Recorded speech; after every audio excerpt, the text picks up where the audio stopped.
estamos aqui aguardando já o professor juiz de direito, Agenor Gomes, que é o biógrafo da Maria Firmina dos Reis, né? E ele vai encerrar, então, esse evento com a questão da Maria Firmina, mas levando a questão para a Guimarães, né? Então, muitas Áfricas na Guimarães de Maria Firmina dos Reis. Então, para a gente tocar nesse ponto aí, encerrar este evento sobre a nossa terra e a mais África, né? Muito importante a gente debater isso. Agora, o que fica, né, é que a gente precisa divulgar mais a nossa literatura. Infelizmente, ela é ainda, né, pouco conhecida. E se vocês repararem, a gente tem falado muito em algumas autoras que são esquecidas e autores que são esquecidos, né? Há um autor de São Bento chamado João Clímaco Lobato, que praticamente foi apagado, né? E ele é contemporâneo da Maria Firmina dos Reis, né? Ele tinha posses, aquela coisa toda, era homem branco, e ficou praticamente esquecido. O que tem sido feito com ele? A Academia São Bentoense de Letras é que tem tentado resgatar um pouco a obra dele. Ele tem um texto chamado Mistérios da Vila de São Bento, que, a pedido nosso, né, foi digitalizado pela Biblioteca Benedito Leite. E a Academia São Bentoense de Letras fez uma edição dessa obra, Mistérios da Vila de São Bento. Então, um grande autor, e que também está completamente esquecido. Então, o nosso papel, enquanto professores, pesquisadores, é justamente buscar essas obras e levá-las para uma sala de aula, para fazer com que os nossos alunos conheçam essa riqueza que é a nossa cultura. Então, Maria Firmina dos Reis foi um desses nomes olvidados, esquecidos, mas que aos poucos vem ganhando notoriedade. Mas há muito mais autores esquecidos, né? Muito mais autores esquecidos, e que a gente precisa colocar na ordem do dia. O Astolfo Marx, que disse ainda há pouco o Mateus Gatto, tem tantas histórias populares que a gente precisa conhecer. Bom, estamos já aqui com o doutor Agenor Gomes, que dispensa qualquer apresentação, estudou Direito na Universidade Federal do Maranhão, e hoje é juiz de Direito na cidade de Guimarães, e teve um papel importantíssimo na redefinição de alguns traços biográficos da Maria Firmina dos Reis, né? A gente reclamava uma biografia que fosse completa da Maria Firmina. Nós tínhamos o trabalho fantástico do Nascimento de Moraes Filho, em 75, sobre a Maria Firmina dos Reis. Nós tivemos Dileci Adler sobre esse trabalho, outros pesquisadores também, mas com esta obra, que é Maria Firmina dos Reis e o cotidiano da escravidão no Brasil, que eu tive a honra de estar no lançamento, que foi aqui em São Luís, exatamente quando se celebrou oficialmente os 200 anos da Maria Firmina dos Reis, né? Oficialmente se celebrou em 2022, né? Embora o Agenor Gomes tenha levantado a hipótese e logo em seguida confirmada com documentos, né, comprobatórios de que de fato ela havia nascido em 1825. Mas sem mais delongas, Dr. Agenor Gomes, seja muito bem-vindo. É uma honra para nós encerrar este evento sobre África e Maranhão. Terceiro Cigelma, Grupo de Estudos em Literatura Maranhense, com o senhor. Então, seja muito bem-vindo para a palestra Muitas Áfricas na Guimarães, de Maria Firmina dos Reis. A sala é sua, seja muito bem-vindo. Eu quero cumprimentar o professor Dino, todos os professores, todos os estudantes e todas as pessoas que estão aqui participando conosco deste importante seminário. E quero dizer que é um prazer muito grande prestar essa nossa contribuição. O nosso estado do Maranhão, ele é um estado, o estado do Maranhão, e é o estado do Brasil nos anos 600.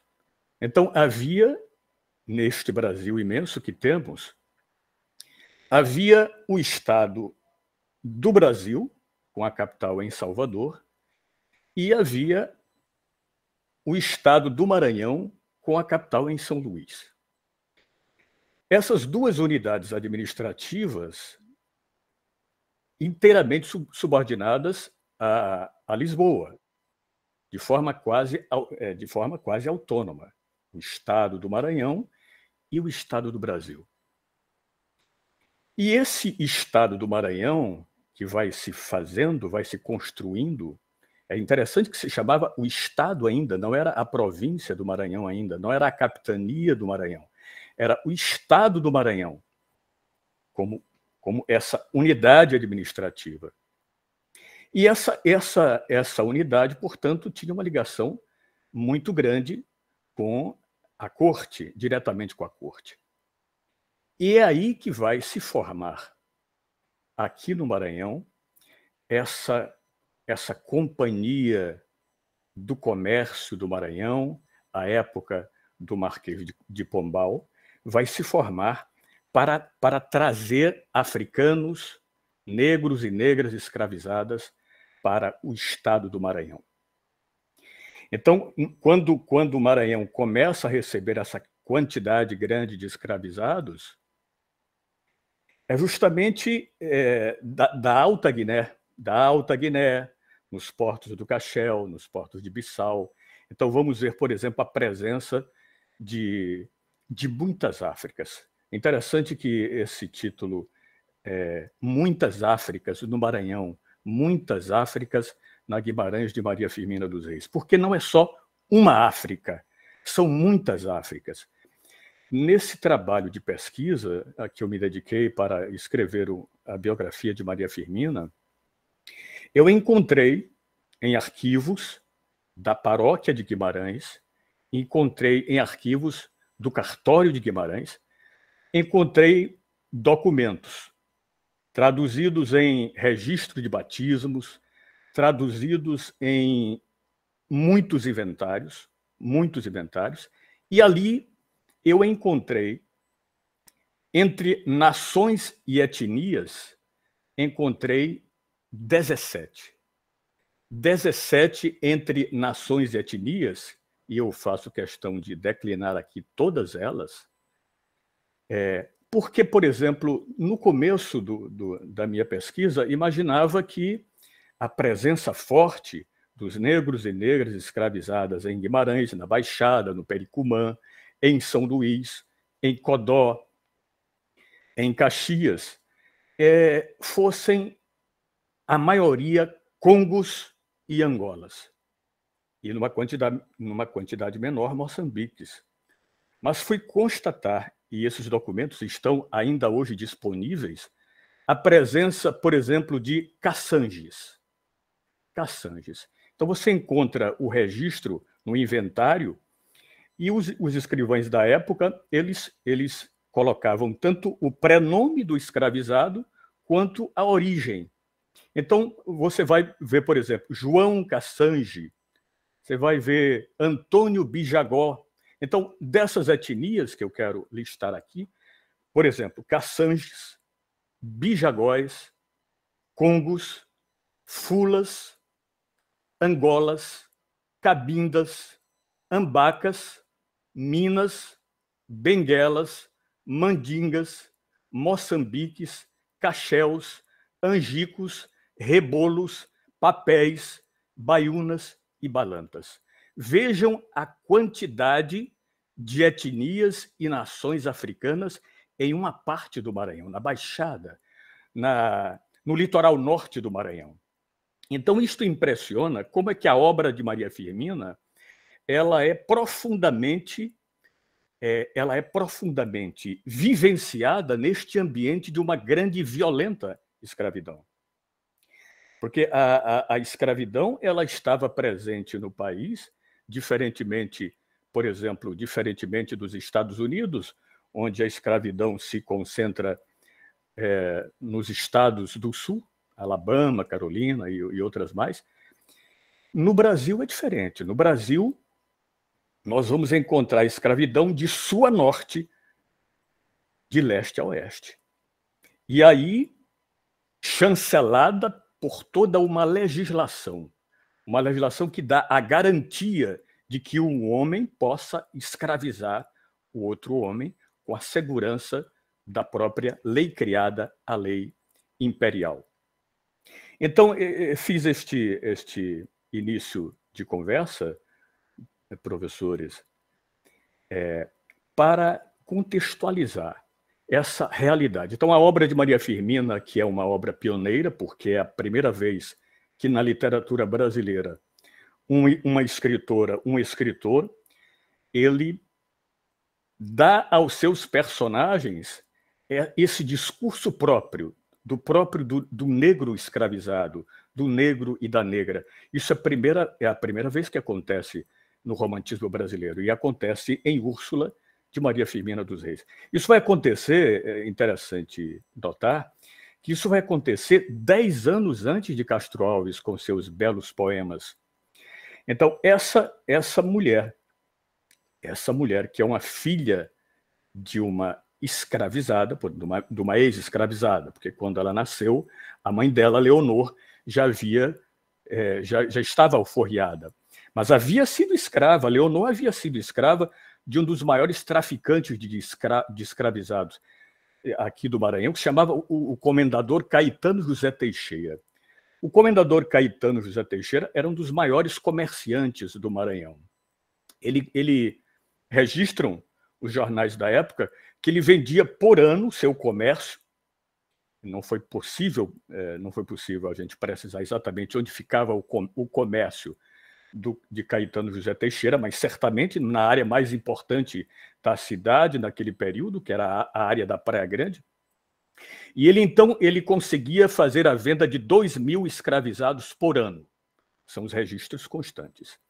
Esse grande traficante, ele tinha um navio Vitória, que fazia o tráfico para o porto de Caxel, especialmente Caxel e Bissau. Então tinha o navio Vitória, tinha outro navio Bragança, que não era dele, mas também se dedicava ao tráfico. E, por exemplo, a mãe de Maria Firmina, Leonor, ela foi escravizada do Caetano José Teixeira. Então, dá para concluir, por exemplo, que a mãe de Leonor era uma africana. Veio da África a mãe de Leonor, que se chamava Engrácia. Então, Maria Firmina, ela é uma filha de uma ex-alforriada, de uma mulher alforriada, Leonor, e ela vai com o seu esforço, com o seu talento, ela vai fazer um concurso de professora em São Luís em 1847. Olhe lá, não havia professoras e professores negros, não havia professores e professoras negras, mas esta negra, Maria Firmina dos Reis, se inscreve no concurso. Tem mais duas outras mulheres, duas outras concorrendo. Aí você pergunta, por que só 3 mulheres ao concurso, a cadeira de primeiras letras em Guimarães? Uma das razões é porque as mulheres tinham menos oportunidades de estudar do que os homens. A proporção entre homens e mulheres é abissal, entre os homens que tinham oportunidade de cursar a escola de primeiras letras e as mulheres que tinham a oportunidade de cursar, de fazer as primeiras letras. Então, ela faz esse concurso, Maria Firmina dos Reis, e consegue aprovação. Ela vai para Guimarães, e lá em Guimarães ela vai se dedicar à cadeira provincial, professora pública, portanto. Maria Firmina é a primeira professora negra do Maranhão. E ela vai se dedicar ao seu ofício de professora e vai começar a escrever.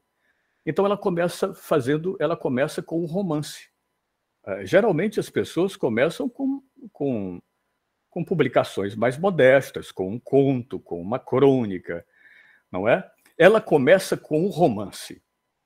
E começa com um romance revolucionário, porque esse romance ele provoca uma ruptura no que se compreendia do que era o negro e a negra, o personagem negro e a personagem negra. Então, nós temos, nessa descoberta, que é feita do trabalho de Maria Firmina, que ficou esquecida durante muitos anos, nós temos o trabalho do professor Nascimento Moraes Filho. E ele redescobriu Maria Firmina por acaso, como ele mesmo diz no seu livro Maria Firmina, Fragmentos de uma Vida, que ele publicou em 1976. Na edição tem 1975, mas naquela correria da época, queria que o livro fosse publicado durante os 150 anos do aniversário de Maria Firmina dos Reis, e não deu tempo, mas ele publicou em janeiro de 1976. E o professor Nascimento Moraes Filho, ele pesquisando na Biblioteca Pública Benedito Leite para escrever o seu livro, esperando a Missa do Galo, coletânea de Natal e tal, e ele então começa a ver muitos poemas de uma mulher chamada Maria Firmina dos Reis, e depois se interessa e vai fazer essa grande redescoberta, o professor Nascimento Moraes Filho. Então, a partir dessa redescoberta do professor Nascimento Moraes Filho, então é que nós começamos a tomar conhecimento. O Maranhão começa a tomar conhecimento que essa mulher, ela tinha uma importância lá numa vila distante de Guimarães, professor Dino, longe da corte, longe da capital. Essa mulher, ela vai fazer romance, vai fazer poemas, vai publicar um livro de poemas, o livro de poemas Cantos à Beira-Mar, ela publica em 1871, vai publicar na véspera da abolição oficial da escravidão em 1888, vai publicar o conto A Escrava, que é um conto engajado à luta abolicionista daquele período.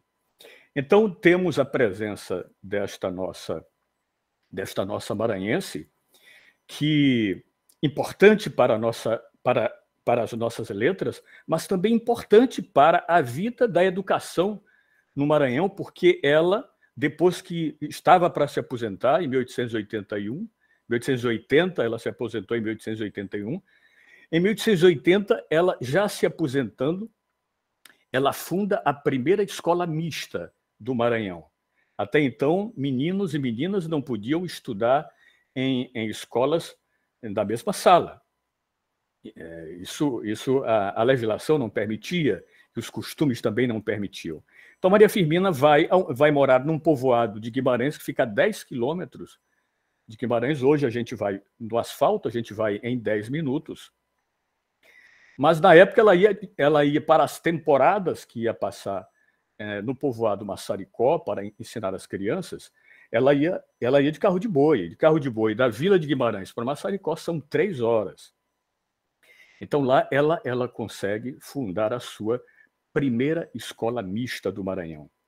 Então, ela traz para nós, professores, estudantes e todos que me ouvem, ela traz para nós esta grande carga de uma mulher que provocou profundas rupturas no seu tempo. Uma mulher escrevendo. Uma mulher escrevendo romances. Ora, as mulheres da segunda metade do século XIX não podiam nem participar de associações literárias. Você vai ver, por exemplo, o Instituto Histórico e Geográfico Brasileiro, ele é fundado sem mulheres.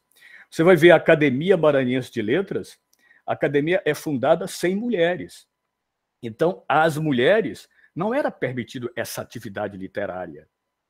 E Maria Firmina, ela consegue, ela vai publicando. Mulher não pode participar de associações literárias, mas ela está publicando seus poemas nos jornais da capital. Mulher não pode participar de associações de literatura, de história, mas ela está participando com a publicação de seus jornais da capital. Então, portanto, professor Dino, essa é um reconhecimento que o Maranhão faz hoje a essa ilustre maranhense.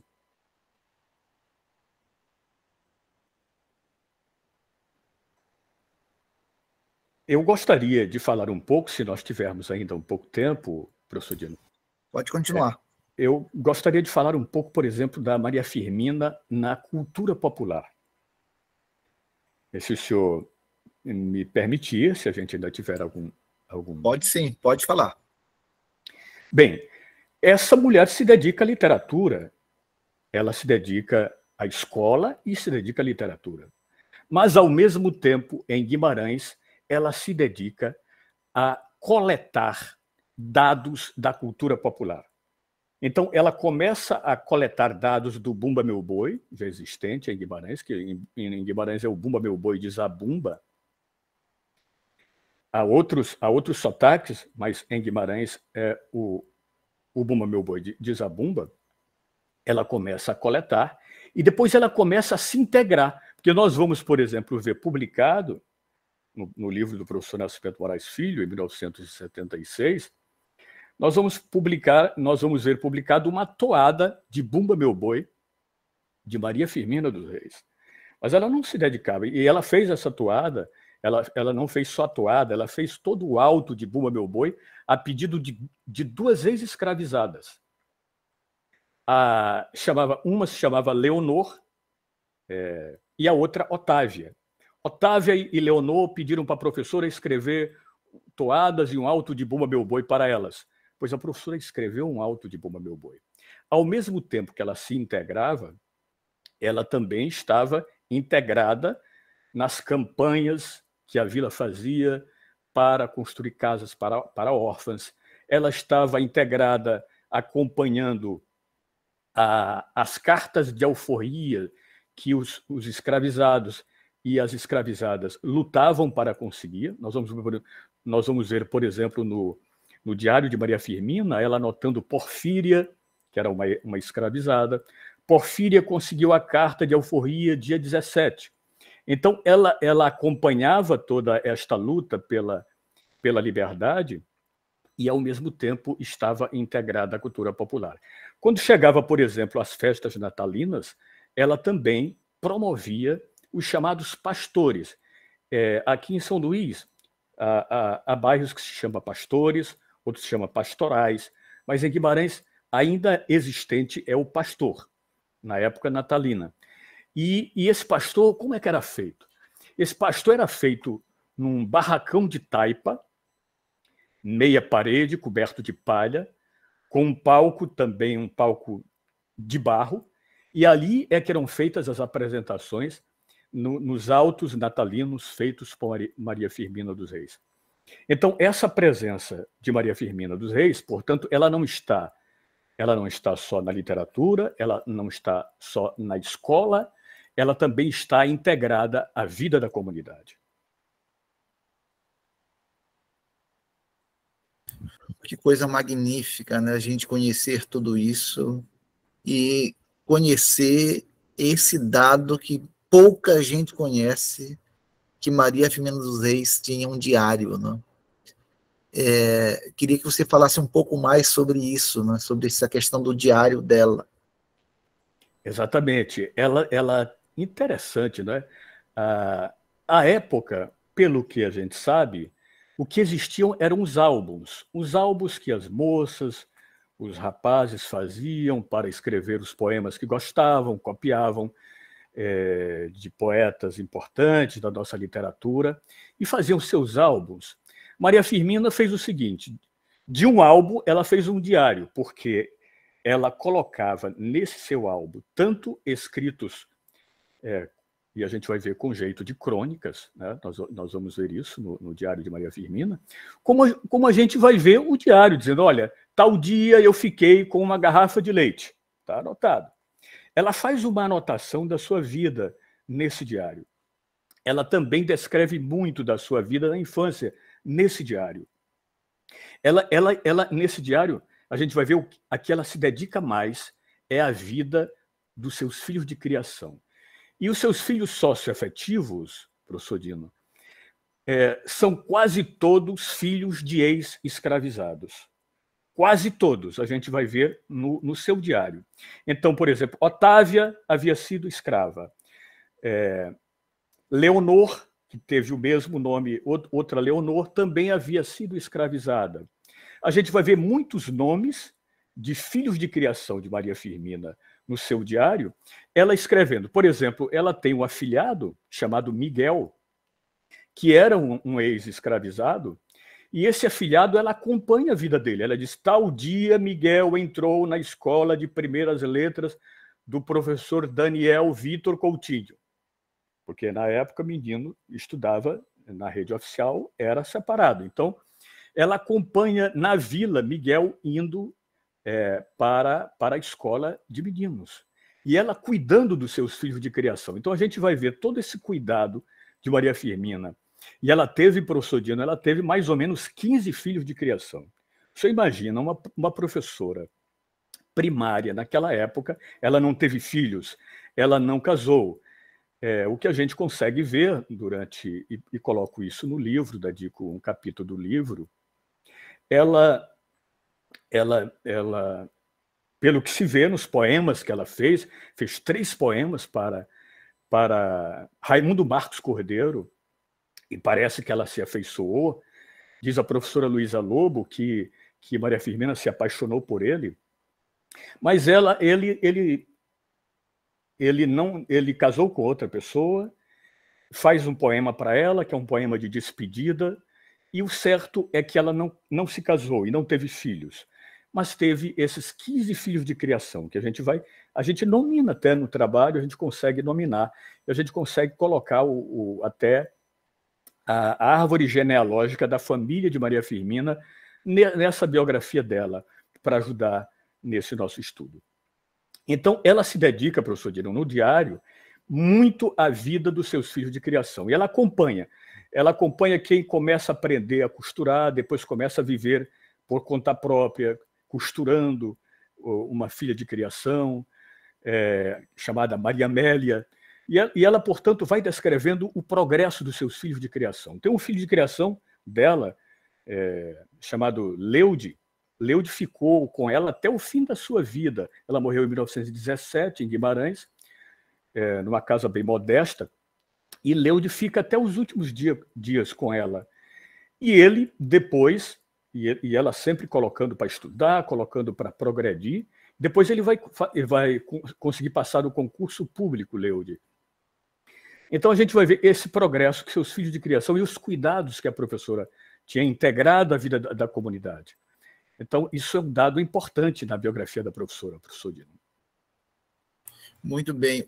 Agora, eu gostaria que você falasse um pouco, né, que é uma parte dela que nos enche de orgulho. Né? Primeiramente, voltando um pouco no tempo, queria que você explicasse um pouco sobre essa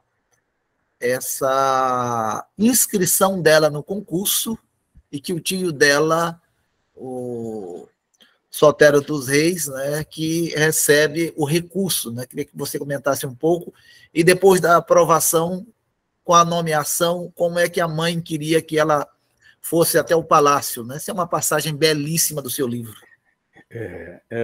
Professor Dino, ela se inscreve e ela consegue, e é uma dificuldade enorme para ela conseguir a aprovação, porque primeiro ela apresenta a documentação, e quem é o diretor da instrução pública, à época correspondia ao que hoje é o secretário estadual de Educação, o diretor da instrução pública era o Sotero dos Reis, que era o tio dela. Evidentemente que o tio, Sotero era tio, mas Sotero vinha do lado abastado da família Reis. Maria Firmina vinha do lado da escravidão. Maria Firmina não era da família nuclear branca do Sotero.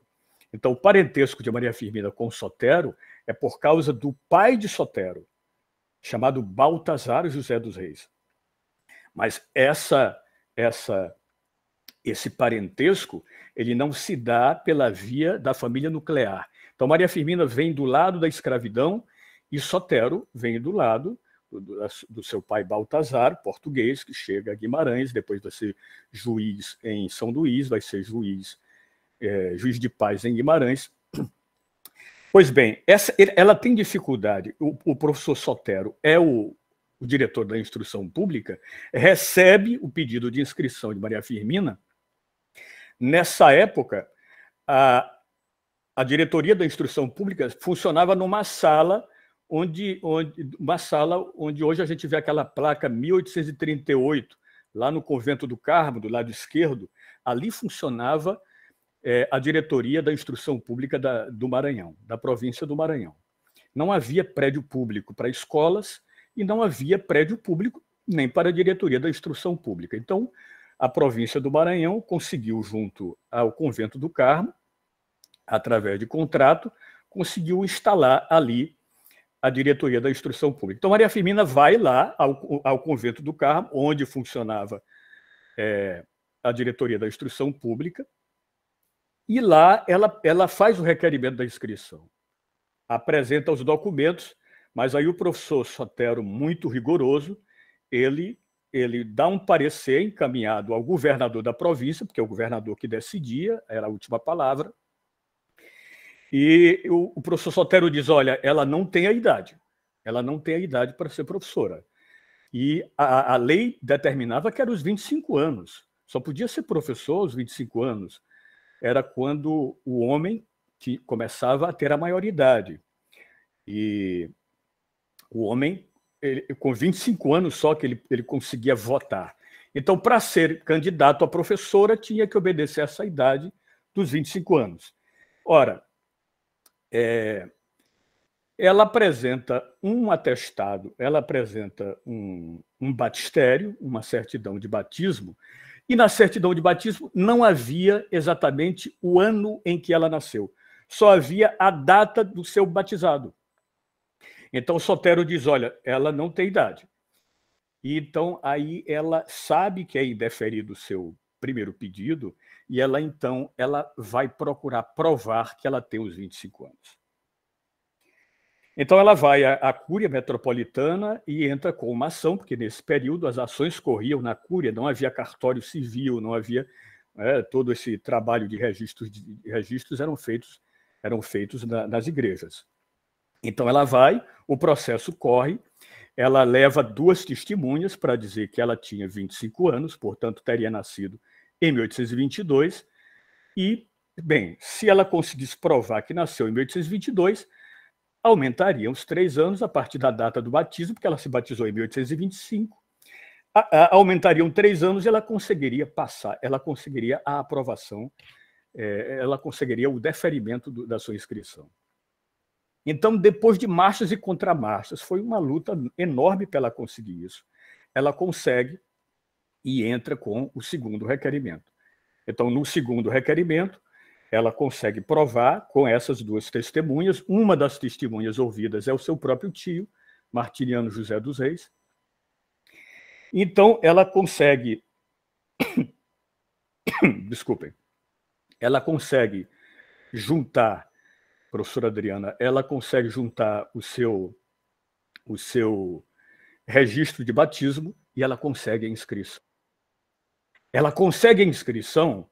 Você imaginou o que é a alegria de uma família pobre quando tem um filho em casa que é aprovado num importante concurso público, concurso de professora provincial em 1847?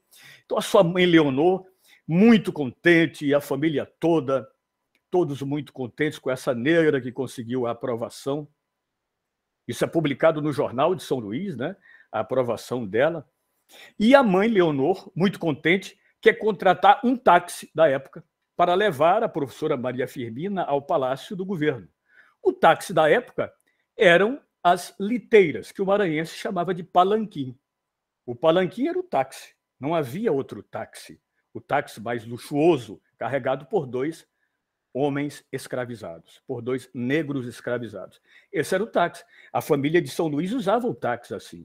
Isso, entre aspas, considerava normal ter 2 pessoas escravizadas carregando outras pessoas.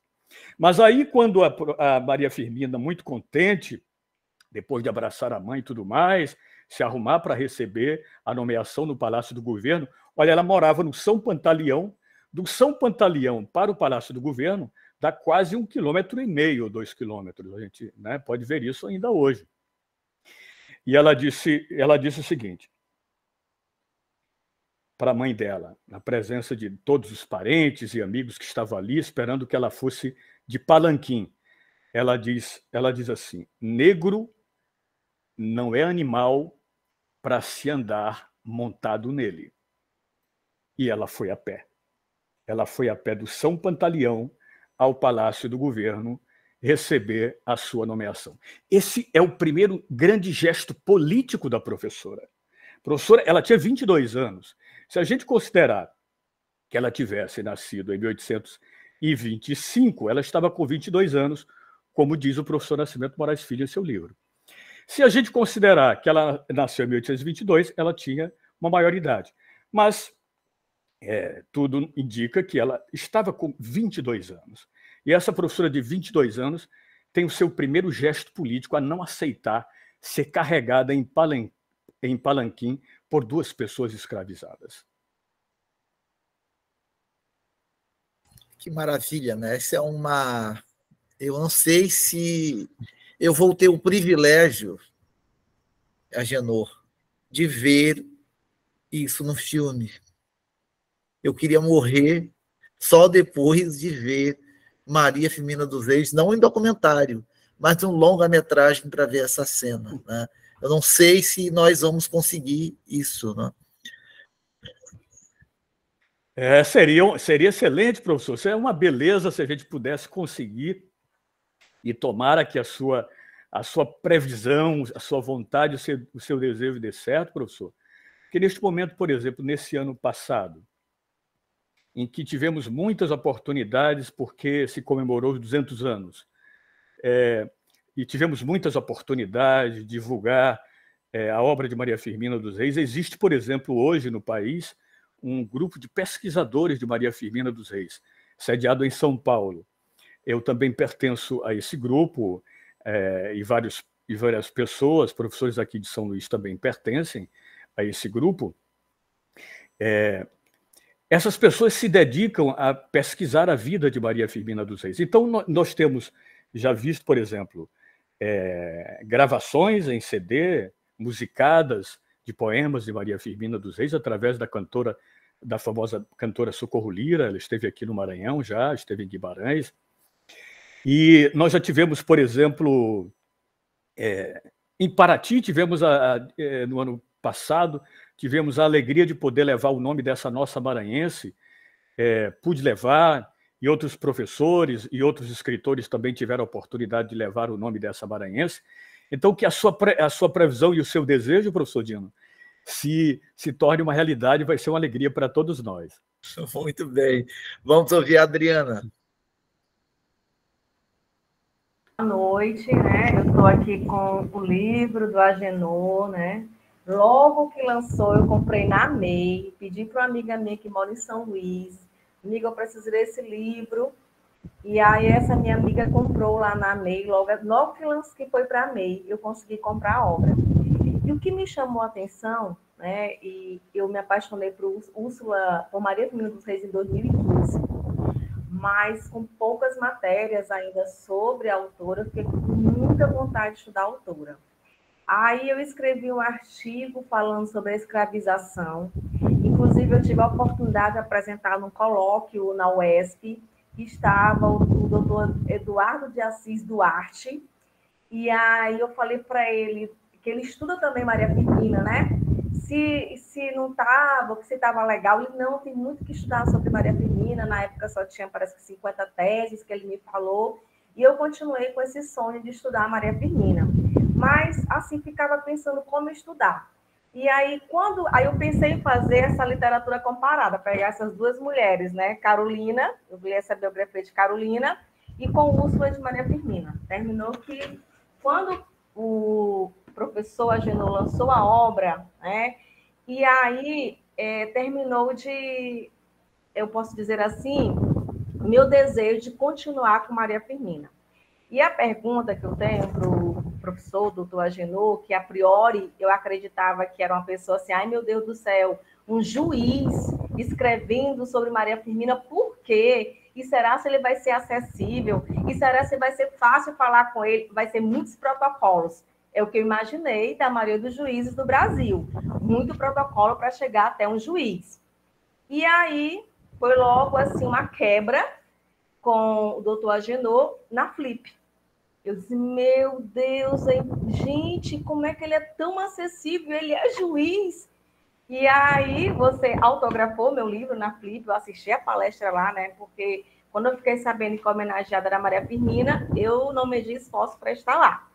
E a pergunta que eu tenho para fazer é que quando eu leio, o título é Maria Firmina dos Reis, o cotidiano da escravidão no Brasil. Aí eu li uma parte que você escreveu, A Mente Não Pode Escravizar, que também foi lançado na Flip. Aí eu fiquei, o professor Agenor, a ideia dele é mostrar o século XIX, dessa autora fantástica, que é Maria Firmina, e ainda apresentar o trabalho análogo à escravidão. Mas aí, quando eu li Uma Mente Não Pode Escravizar, eu fiquei, não, ele quer dizer o que a Maria Firmina via no dia a dia. E aí a pergunta que está aqui me inquietando, né? O tipo da obra é um paralelo entre o passado e o presente, ou se é só aquele cotidiano que Maria Firmina conviveu, né? Que a obra relata muito bem. Pergunta. Professora Adriana, foi um prazer enorme encontrar com você na Flip. E, por exemplo, tinha muitos maranhenses na Flip. Uma das alegrias grandes que eu tive foi quando eu entrei, vi que tinha gente do Maranhão que morava em Paraty e disse, olha, eu estou vendo que é uma maranhense que está sendo falada na Flip. E eu vi uma pessoa simples, não era professor, não tinha graduação. E eu fiquei muito contente de ver assim essa mobilização de maranhenses do Rio também, quando souberam que era uma maranhense que estava na Flip. Então, encontrei a professora Adriana e muitos professores, muitos escritores do Maranhão lá, e a gente estava muito contente de ter essa grande caravana maranhense na Flip, levando o nome da nossa maranhense. Professora Adriana, a sua pergunta é muito interessante, porque quando eu comecei a fazer a biografia de Maria Firmina, eu pensei até assim, olha, um nome bacana que pode ser para uma biografia, Maria Firmina dos Reis, primeira romancista brasileira. Ficaria bacana, né? Pensei até. Mas aí depois, na pesquisa, eu constatei que a força da escravidão na vivência de Maria Firmina foi uma coisa tão forte, tão violenta, que eu precisava, na biografia dela, falar do cotidiano da escravidão no Brasil.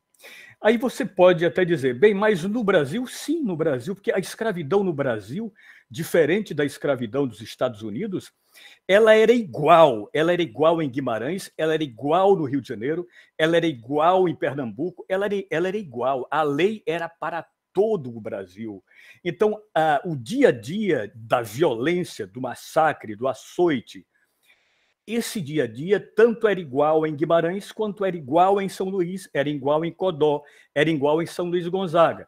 Por exemplo, nós temos as principais vilas, os municípios com maior número de escravizados no Maranhão eram quais? São Luís, Guimarães, Codó, Caxias e São Luís Gonzaga.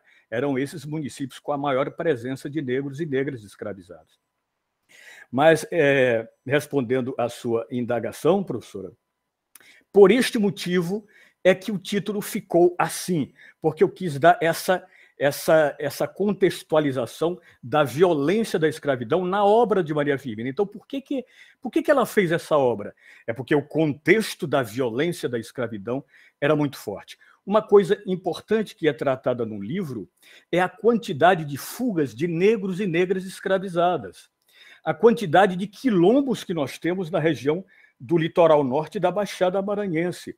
É uma quantidade que aí está relacionada de 46. Então, quando a gente fala em quilombo, às vezes a gente pensa, bem, é só o grande quilombo do Palmares. Não, havia quilombos pequenos, havia quilombos que se formavam e eles conseguiam fazer as suas roças durante o tempo que estavam aquilombados, ao tempo de conseguir ir para um quilombo maior. Por exemplo, na região, havia o quilombo de João Congo, nas matas do Turiaçu, um dos quilombos mais famosos. Havia o quilombo de Jamari, grande quilombo, que a polícia do Império não conseguia destruir o quilombo. Era um grande quilombo, o quilombo de Jamari, como o quilombo de João Congo. Fora esses dois grandes quilombos, havia os pequenos quilombos, que eram os quilombos que eram assim, uma preparação para a grande fuga, a fuga mais distante das matas de Turiaçu. Então, por exemplo, em Guimarães, nós vamos ver quilombos em Jutaizal. Jutaizal é um povoado de Guimarães. Havia quilombos em Jutaizal. Guimarães tinha um grande distrito de produção de açúcar, que era um dos mais importantes do Maranhão, chamado Distrito de Pericumã, com mais de 20 fazendas. Esse distrito de Pericumã, que produzia muito açúcar, ele tinha nas matas, nós pudemos listar mais de 8 quilombos e registramos a fuga de crianças, tiros de parte a parte entre perseguidores e perseguidos. Então, a gente vê uma presença de uma grande luta pela liberdade. Lá em Guimarães, na Fazenda Damásio, nós temos uma história, que é a história da morte de uma criança de 2 meses escravizada, chamada Háquima. A dona da fazenda, chamada Rosa Francisca Garcia, ela era usufrutuária da Fazenda Damásio e era uma mulher reconhecidamente má pelos depoimentos dos escravizados, nos autos que a gente encontra, que eu consegui ler. Essa criança, ela morre na roça, porque a dona da fazenda, ela não deixava nem que a escravizada terminasse de amamentar os seus filhos. Então acontece, esse fato é registrado. Eu encontro isso no inventário de Manuel Martins, que foi o primeiro dono da Fazenda Damásio, e consigo esse registro importante para a história. Então, a criança escravizada morre porque é levada para a roça, a dona da fazenda não permite que a escravizada fique com a sua bebê de 2 meses, amamentando, ela é obrigada a trabalhar a si mesma, então ela leva a sua criança para a roça, arma um ranchozinho de pindoba, bota a criança numa rede, leva mais 3 crianças e vai trabalhar na roça. Ela vai trabalhar e as crianças menores não conseguiram acompanhar o que acontecia. Acontece que começa ali, naquele rancho pequeno de pindoba, no meio da roça, 2 horas da tarde, começa um incêndio. E aí vem a trágica morte da criança de 2 meses, chamada Háquima. Achei interessante o nome, né? Porque parece o nome árabe. Eu vi, é escrito Rachima. Achei até diferente o nome, né? Háquima. É o nome árabe. Era uma criança negra escravizada. Está registrado. E essa criança, então, ela morre carbonizada. Eu posso aqui até... Interessante, eu encontrei o exame cadavérico dessa criança. Eu vou ler aqui uma parte, professora Adriana. Sei que a senhora gosta do tema. Está escrito assim, que examinando o cadáver do anjinho, que teria de idade 2 meses, pouco mais ou menos, encontraram-no todo queimado e negro como um carvão, tendo do lado esquerdo da barriga uma esfoladura que parecia ser feita por uma mão ou um instrumento que ali tivesse tocado. Então, a mãe dessa criança se chamava Umbelina. Umbelina vai fazer o seu depoimento na polícia para esclarecer como foi. E essas mulheres, Umbelina, Maria Ceará, Ana e outras escravizadas que estavam ali trabalhando, elas vinham lutando na justiça para conseguir a sua carta de alforria, e ainda não tinham conseguido. Então, Maria Ceará foge, é uma vida de muitas lutas, e temos muita história e muita dignidade de negras escravizadas defendendo as suas filhas e seus filhos diante de tanta violência, professora. Então, essa história dos mocambos, dos quilombos e das fugas é o momento em que Maria Firmina está escrevendo. Por exemplo, esse episódio de Hackman, dessa criança que morre aos 2 anos, queimada, esturricada com seu corpo inteiro, ela acontece no ano de 1859. 1859, se a gente vai olhar Úrsula, é o ano em que sai a publicação de Maria Firmina dos Reis. Que maravilha, né? De fatos, de histórias, né? São cruéis, mas ao mesmo tempo, né? A gente tem que descortinar tudo isso e ver, né, nesse próprio espelho que é a história, conhecer quem de fato nós somos, né? Quem de fato, que sociedade é esta que existe no Brasil? É olhar o passado com essa crueldade toda, né? E alguém quer comentar alguma coisa, fazer alguma pergunta ao doutor Agenor? Tá?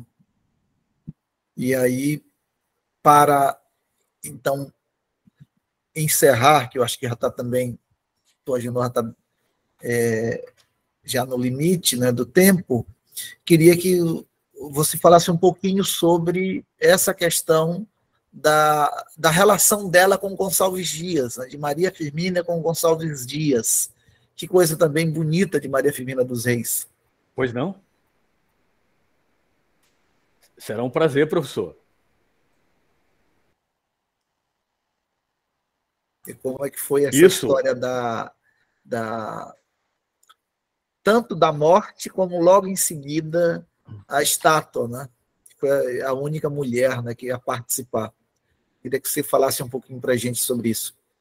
Pois não, um prazer, grande prazer, professor. Maria Firmina tinha uma admiração por Gonçalves Dias. A gente vai olhar o livro dela de poemas, Cantos à Beira-Mar, ela tem mais de um poema cuja epígrafe são versos de Gonçalves Dias. Então ela começa fazendo poemas, colocando epígrafes de poemas, versos de Gonçalves Dias. Então ela tinha uma grande admiração pelo poeta. Ela é da escola romântica, Maria Firmina.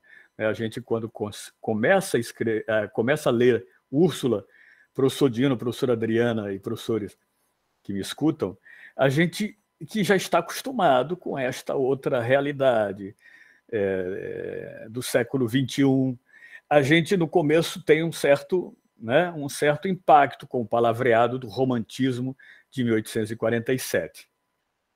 Mas eles são da mesma escola romântica. Gonçalves Dias, havia Odorico Mendes, né? A gente vai ver contemporâneo de Maria Firmina, Sousandrade, porque Sousandrade tem a sua primeira fase romântica, né? Depois é que ele vai ser o precursor do nosso modernismo, mas a primeira fase do Sousandrade, que também nasceu em Guimarães, a primeira fase dele é romântica. Então,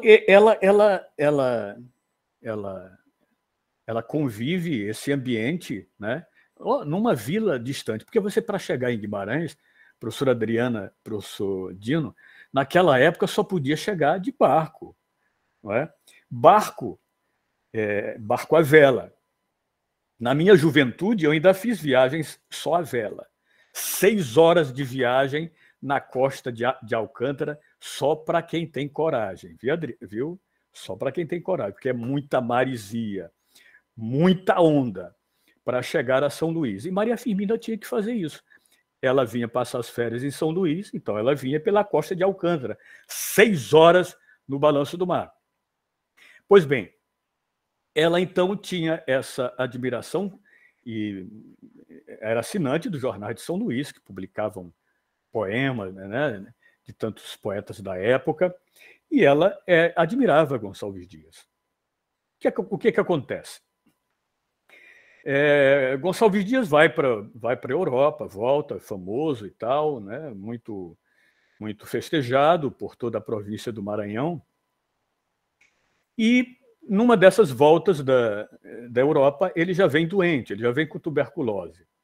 E alguns dizem que ele já vinha para morrer, porque ele já havia tentado muitas formas de se curar na Europa e não conseguiu se curar. Então ele volta com aquele meio sentimento de que vou morrer na minha terra. E ele vai ser deixado num navio na França. Ele vem pela França, ele vem pelo Porto do Havre e pega uma embarcação chamada Ville de Boulogne, na França, no Havre. E essa embarcação não era uma embarcação de passageiros, era uma embarcação de carga. Mas os amigos de Gonçalves Dias conseguem, com os donos, dizer, olha, ele está doente, nós gostaríamos que vocês tivessem cuidados, reservassem um local para ele e tal. Então, eles reservam uma cabine para Gonçalves Dias e Gonçalves Dias vem. É o único passageiro, todos os outros são 12 tripulantes franceses. A gente consegue, inclusive, colocar nesse livro da biografia de Maria Firmina parte do inquérito que foi feito na capitania do naufrágio, com o depoimento dos marinheiros franceses. Então, o que acontece? Ele vem e navio fazia a chamada bolina, né? Para navegar, tinha que bolinar, tinha que fazer a bolina de um lado para o outro, para poder ir atrás do vento até chegar ao porto.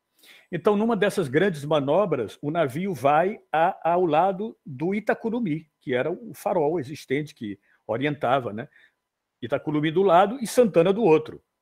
Então, ele vai fazer essa manobra do Itacurumi. Quando faz a manobra do Itacurumi, perto do Itacurumi tem as chamadas croas. Nós de Guimarães chamamos croas. Os dicionários dizem coroas. E os portugueses chamam croas. Abreviam logo, né? Coroa chama croa. Então, as croas de areia. Enormes croas de areia. E o navio bate numa dessas croas, lá em Guimarães, chamada Coroa dos Ovos. A Croa dos Ovos. Ainda hoje é existente, a gente vê. Quem vai à Praia de Araoca, em Guimarães, que é uma praia muito conhecida hoje, frequentada por muita gente de toda a Baixada, você olha da Praia de Araoca, você vê a chamada Croa dos Ovos. E esse navio, o Ville de Boulogne, ele colide, né? Outro dia eu estava falando, olha, ele bateu na Croa dos Ovos. A minha filha, que é da área do direito marítimo, diz, olha, meu pai, o nome técnico é colide. Tá certo, então vou chamar colide. Então o navio colidiu com a Croa e aí afundou. Afundou o navio, todos os marinheiros franceses se salvam, porque havia uma chalupa. A chalupa era uma lancha maior de salvamento. Eles conseguem sair, todos os 12 saem, mas Gonçalves Dias não conseguiu sair da cabine. E aí o poeta é dado como morto. Os navios chegam à praia, os marinheiros, os náufragos, chegam à praia de Araoca, vão à vila mais próxima, chamada Genipaúba, está escrito lá no inquérito. Genipaúba está a meia distância de Guimarães para Araoca.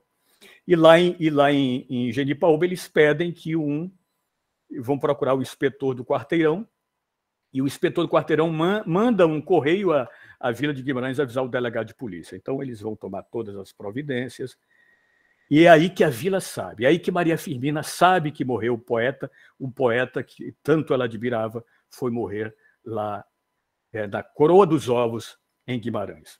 E a cidade toda se agita para tentar encontrar o corpo do poeta. As praias ali, você vê, por exemplo, tem a Praia de Araoca, logo depois tem a praia de Genipaúba, tem a Praia de Guajarutio, a Praia da Salina, a Praia do Cumã, é uma fileira de praias ali. Então, o pescador, quando ocorre um desastre assim, o pescador é muito solidário, então todo pescador sai com sua canoa à procura do corpo.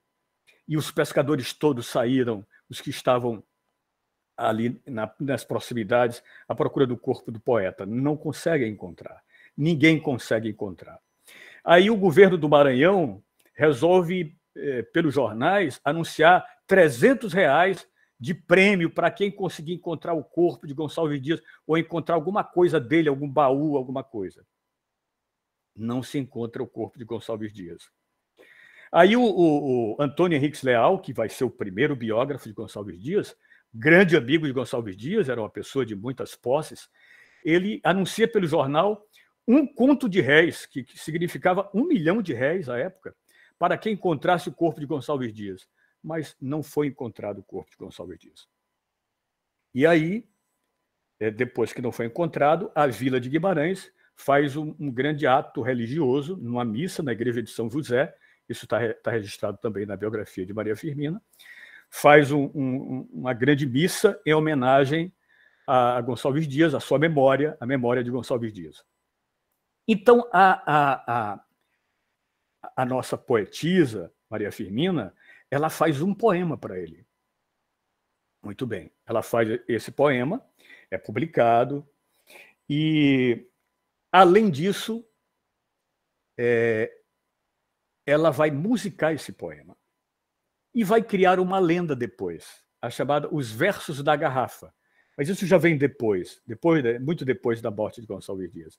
Os Versos da Garrafa. Qual é a lenda que muito... E eu ouvi ainda, rapaz, quando o professor Nascimento Moraes Filho estava fazendo a sua primeira pesquisa, ele conseguiu entrevistar muitas senhoras de idade, que sabiam cantar essa música. E eles atribuíam a música a Gonçalves Dias, aos versos de Gonçalves Dias e à música de Maria Firmina.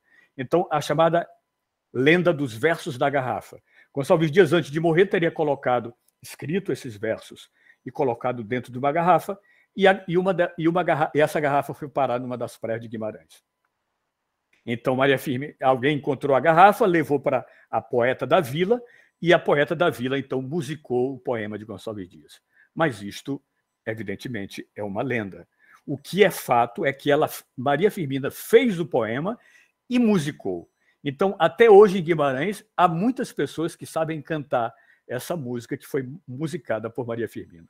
Depois disso, a cidade de São Luís vai prestar uma grande homenagem ao seu poeta Gonçalves Dias. Então, não havia nenhuma praça, nenhuma rua, um logradouro importante que tivesse uma estátua do tamanho daquela, ou mesmo uma estátua. É interessante, professora Adriana, professor Dino, a primeira estátua de São Luís não é de uma autoridade do Império, como era comum acontecer na capital, na corte, como era comum acontecer nas capitais das províncias. Então, a estátua da praça era da autoridade, da República. A primeira estátua de São Luís é a de um poeta. E a primeira estátua de São Luís é a estátua de Gonçalves Dias. E essa estátua ela não é feita por iniciativa do governo provincial. Ela é uma iniciativa popular. A gente vai encontrar grande quantidade de listas de pessoas, estudantes, universitários ou não, comerciários, contribuindo com suas pequenas importâncias para fazer a estátua de Gonçalves Dias. Depois, a Câmara de Caxias entrou ajudando, pessoas em Guimarães ajudaram, a gente vai conseguir registrar isso. O governo provincial ajuda, mas a iniciativa é uma iniciativa popular. E aí nós vamos encontrar... Eu estou pesquisando assim, as listas, professor Dino, e o nome das pessoas, a gente vê estudante dando R$2.000. Estudante, sabe, estudante não tem dinheiro, né? Estudante numa república, liso, como todos nós fomos, mas dá R$2.000 para ajudar na estátua de Gonçalves Dias e faz todo aquele esforço, campanha junto às pessoas. O certo é que se inaugura a estátua. E eu vou encontrar nessa lista a única mulher que tem lá ajudando, prestando uma contribuição para esse monumento da Praça Gonçalves Dias, é Maria Firmina dos Reis. Ela vendeu 10 livros, Úrsula, o exemplar dela custava R$2.000. Ela vendeu 10, e desses 10, ela colocou na lista de contribuição, que ele chamava subscrição. Colocou na subscrição para ajudar a construir esse monumento, esse belo monumento da nossa cidade. Que maravilha, né? Doutor Agenor Gomes, nós queremos agradecer muito, mas muitíssimo, esta magnífica conferência, essa grande aula sobre Maria Firmina dos Reis, e que, na verdade, engloba uma série de outros fatos e episódios, né? O naufrágio, a questão da estátua, como foi essa configuração da África ou das Áfricas no Maranhão e, sobretudo, em Guimarães. Então, a gente vai ficar eternamente grato por esta magnífica aula que o senhor nos deu hoje aqui, mas muito, muito obrigado mesmo, tá? Então, e com isso, a gente vai precisar de muito mais, né, leituras, né, para se conhecer um pouco mais essa trajetória. Eu acho que a obra do Agenor é uma obra que praticamente traz à tona com profundidade e lucidez todos os detalhes da vida da Maria Firmina dos Reis. Tá? Muito, muito obrigado, Agenor. Muito, muito obrigado mesmo. Eu que tenho a agradecer esta oportunidade de falar com professores dedicados à atividade acadêmica. Eu sou apenas um pesquisador e quero dizer também, pedir desculpas, porque o nome que está aqui bem está o nome Anita Machado, é porque eu demorei aqui a entrar, tive problema com o meu computador, que está escrito Agenor Gomes, e me socorri dela.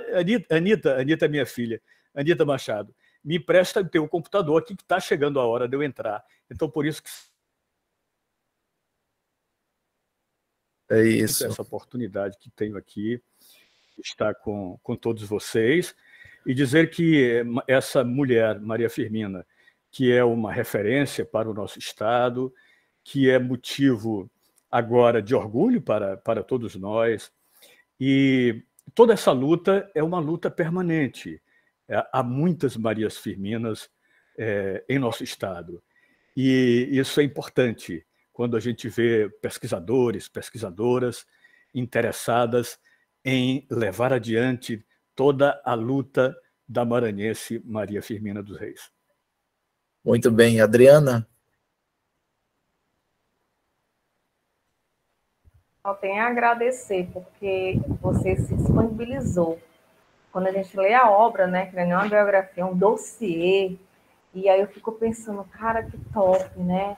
Aí tem as comprovações, tem fotos, meu Deus, é fantástico, viu? Muito, muito, muito importante para quem estuda, para quem quer conhecer.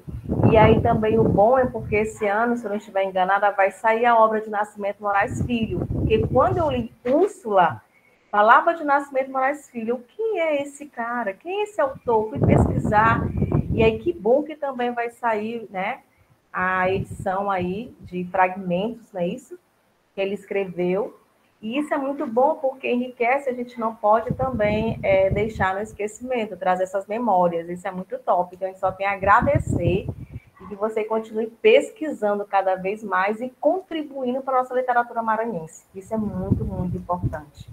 E aí, professor Dino, eu vejo que a gente está quase no final do evento, né? Seria tão legal. Eu sou muito das memórias. Por exemplo, nós estamos aqui no evento GELMA, precisa registrar esse evento, que tal abrir as câmeras para fazer uma foto bem bacana, para poder fazer uma edição bacana, né? Quem só vê os rostozinhos assim, fica incomodado, né? Professor Dino aí fazer o convite um pouco bem audacioso para as pessoas abrirem a câmera para fazer um registro aí no final do evento, né? A nossa terra tem mais dados. Nós gostaríamos de fazer uma foto. Quem puder abrir sua câmera, fique à vontade aí para a gente fazer. Tá? Para estar encerrando aí com a chave de ouro, com essa palestra excelente, né, doutor Agenor Gomes. Isso não tem preço.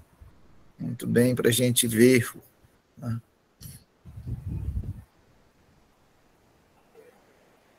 Adriana, você faz a foto, não? Faço. Vamos lá, pessoal. Vamos lá registrar esse momento. Vou fazer aqui. Mas ninguém mais abriu, né? Pessoa das...